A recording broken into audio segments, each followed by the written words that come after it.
আজকে চিকেন অন্যরকম করে রান্না করব। চিকেন কিনে এনে ধুয়ে ধায়ে নিয়েছি। এখানটায় দই নিয়েছি, নুন নিয়েছি, লঙ্কার গুঁড়ো নিয়েছি, হলুদ নিয়েছি, জিরে নিয়েছি। এটাকে ভালো করে মেখে চিকেনটাকে ম্যারিনেশন করে রেখে দেবো।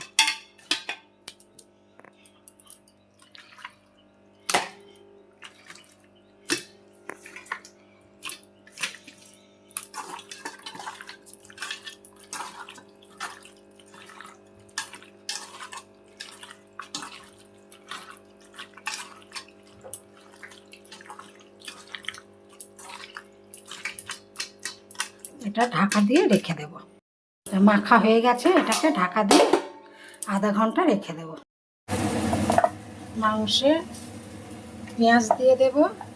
আগে মশলা মাখিয়ে রেখেছিলাম, পেঁয়াজ টমেটো এখন সমস্ত মাখিয়ে তারপরে আমি মাংসটা করব। এখানে আদা রসুন কাঁচা লঙ্কা বেটে রেখেছি, এগুলো সব মাখিয়ে তেল দিয়ে দিচ্ছি, দিয়ে ভালো করে মাখিয়ে আধা ঘন্টা রেখে নিয়েছি। এবার তেল গরম হয়ে গেছে, সামান্য একটু চিনি দিচ্ছি কালার হওয়ার জন্য, এলাচ দারচিনি আর লবঙ্গ দিয়ে দিলাম।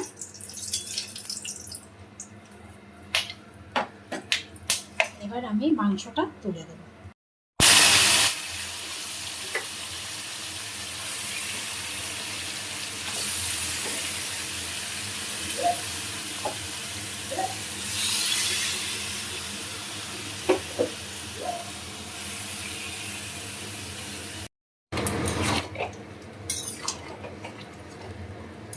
জল আর দেবো না, এই জলেই হচ্ছে মাংস রান্না হয়ে যাবে।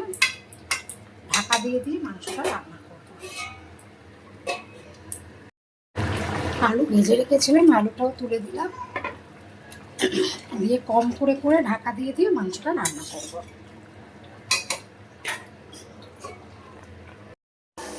মাংস রান্না কমপ্লিট, আলুগুলো সেদ্ধ হয়ে গেছে। এবার হচ্ছে গরম মশলা দিয়ে দেব। এইরকম করে আপনারা খেয়ে দেখবেন, খুব ভালো লাগে। সবসময় তো রসে কষে করা হয়, এরকম সমস্ত কিছু মাখিয়ে রেখে গ্যাস কম করে করে, জল দেবেন না, দিয়ে এরকমভাবে রান্না করবেন। মাংস রান্না কমপ্লিট। এবার কিছুক্ষণ ঢাকা দিয়ে রেখে দেব। হয়ে গেছে মাংস।